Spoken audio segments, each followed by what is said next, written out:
Does she need a knockout punch? Do they do a rope-a-dope? Do they dance? What do they do? Well, first of all, Donald Trump has resonated with the people because the people are rejecting the form of government. They haven't rejected a form of government like this since the founding fathers in the 13 colonies separated from England, because they call it tyranny. You know, and tyranny is taxation without representation, no voice or representation in the legislation that you ought to obey the laws and abide by. So therefore, that is tyranny. Well, this type of form of rejection of the form of government is now taking place in America. The people are rejecting the lying politicians, the unkept promises, lie, promises, and then apologize. Lie, promise, and then apologize. The people have been fed up. Donald Trump would not be on this ticket. It is not, if the people didn't want him. This is the will of the people. The politicians don't want him. The establishment don't want him. The Republicans didn't want him. The Democrats didn't want him. The will of the American people is why Donald Trump is standing there now, and he will be the next president of the United States. This is what you must understand.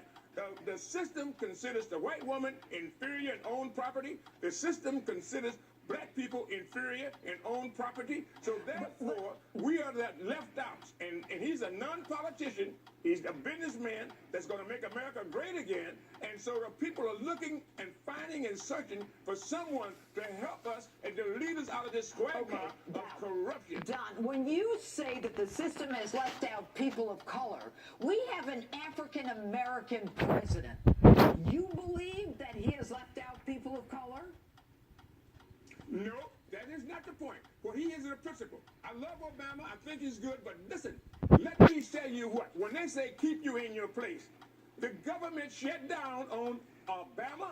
Rather than give him the respect, they reduced his term from 8 years to 7 years. They wouldn't even hear his nomination for the Supreme Court. They could have heard it. They had enough people in there, a Republican, that could have rejected it. They didn't give him that courtesy. Then the representatives came up. Why are race relations so bad in this country right now?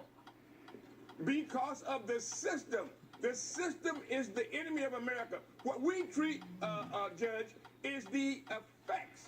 Okay. We have never went after the cause. And thanks to Donald J. Trump, he went to the heart of the matter as the cause. The system is the cause.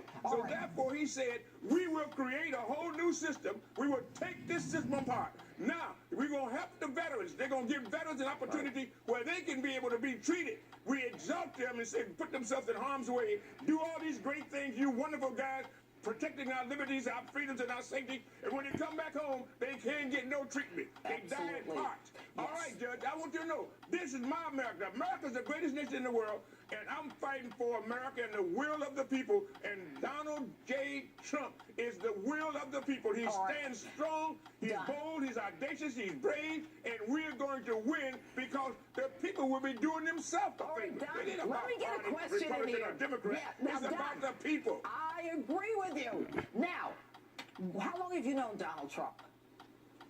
Many, many years, over 3 decades. I know his daddy too, Fred. Fred is smiling on us right now. He knows the time has come, Jimmy. It's going to be a revolution. When you are dealing with hypocrisy in a whole climate of lies, to tell the truth is revolutionary. Donald J. Trump tells the truth.